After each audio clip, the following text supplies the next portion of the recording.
Bonjour, ici Cédric Copy et dans cette vidéo, on va parler de comment dépasser la peur de vendre son coaching, son accompagnement, ses services en gros. Et ça, c'est un véritable problème pour beaucoup de professionnels de l'accompagnement. Si on met un petit peu la situation en contexte, eh bien, tout nouveau client avec lequel vous commencez à travailler, ça se passe dans le cadre d'une conversation que vous avez avec lui. Il n'y a pas d'autre moyen d'obtenir des clients en accompagnement personnalisé. En tout cas, moi, j'en connais pas. Alors effectivement, peut-être qu'on peut vendre ça sur une page de vente. Mais bref, la véritable qualité qu'on va pouvoir avoir pour choisir un client à qui on va vraiment pouvoir apporter le maximum de valeur et qu'on va pouvoir le mieux accompagner sur quelque chose de premium, sur un gros objectif, quelque chose qui est important dans sa vie personnelle professionnelle, et c'est au cours de cette conversation. Et dans cette conversation-là, il n'y a pas seulement peut-être les techniques de vente que vous allez utiliser, c'est principalement votre plus grande richesse en tant que professionnel de l'accompagnement, c'est votre savoir-être.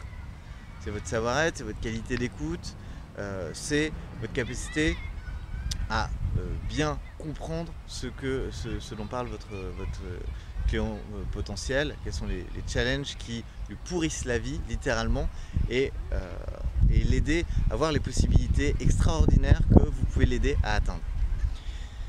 Donc si au cours de cette conversation vous êtes mal, si vous êtes un petit peu recroquevillé, si vous êtes à moitié en train d'écouter, à moitié en train de vous dire bon sang, ça serait quand même bien que ce client y signe parce que j'ai besoin d'argent, parce que ça ferait du bien aux finances, parce que voilà, faut que j'arrive à payer mes charges, etc.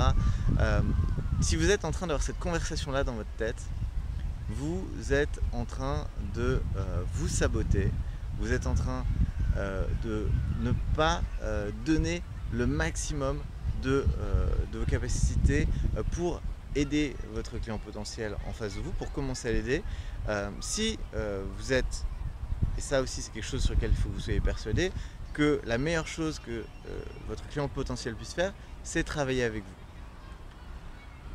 C'est-à-dire investir dans sa réussite, dans un accompagnement où vous allez l'aider à accomplir des choses extraordinaires, des choses qu'il a peut-être essayé de faire par lui-même pendant des années sans jamais y arriver. Et donc que vous allez vraiment l'aider à accomplir quelque chose d'extraordinaire dans sa vie, quelque chose d'essentiel. Donc vous ne pouvez pas être à mi-chemin là-dedans. Vous ne pouvez pas être en train de penser à moitié à ce que vous allez retirer de l'investissement que va faire cette personne.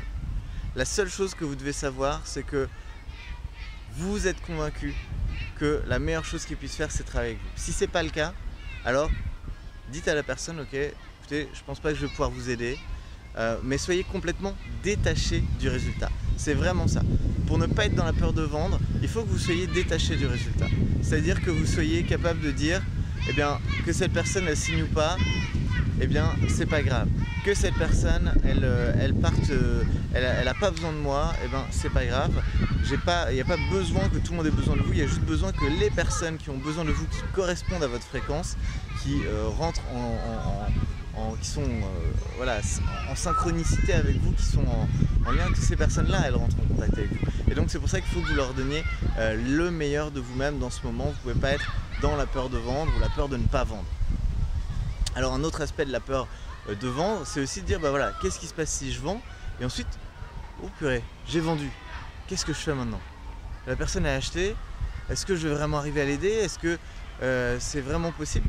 Et là, c'est une autre erreur. C'est l'erreur de vous dire que tout repose sur vous.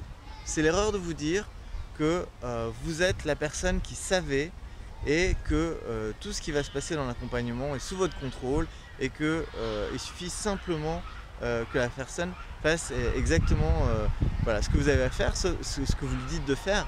Sauf qu'il y a un véritable paradoxe là. C'est si d'un côté vous dites, voilà, moi je sais exactement ce qu'elle doit faire, mais de l'autre vous dites, et si c'était pas suffisant?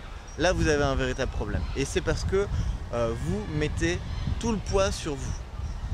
Et en fait, ce que vous oubliez, c'est que l'atteinte de votre objectif, c'est votre client. C'est votre client qui doit être le plus engagé. C'est votre client qui va donner le maximum et c'est votre client qui va faire émerger, puiser, chercher dans ses ressources pour atteindre son objectif. Donc la magie, elle va pas se passer de votre côté, c'est pas vous, vous n'êtes pas magicien, sinon vous mettriez autre chose sur votre plaquette. La magie, elle se passe dans la relation que vous avez avec le client et dans ce qui se passe dans le cadre des processus que vous faites, dans le cadre des prises de conscience qu'il a, qui lui permettent de faire ces mini distinctions qui changent complètement la donne et qui vont, au niveau de son état d'esprit, changer sa façon de voir les choses et donc créer des résultats massifs et des actions en conséquence. Donc vraiment, voilà les deux aspects liés à la peur de vendre. C'est soit d'être justement trop dans le besoin que la personne signe, de pas être à l'aise et du coup de pas être pleinement à l'écoute et pleinement au service de votre client. Et le deuxième aspect, c'est de dire d'avoir peur que la personne signe et donc de vous saboter. Et ça encore, comme je vous le dis, c'est parce que vous mettez trop de poids sur vous-même. Là où se passe la magie, c'est dans l'interaction que vous avez avec votre client. C'est pas sur vos épaules que tout repose. Voilà, je vous remercie d'avoir regardé cette vidéo et je vous dis à très bientôt pour une prochaine vidéo.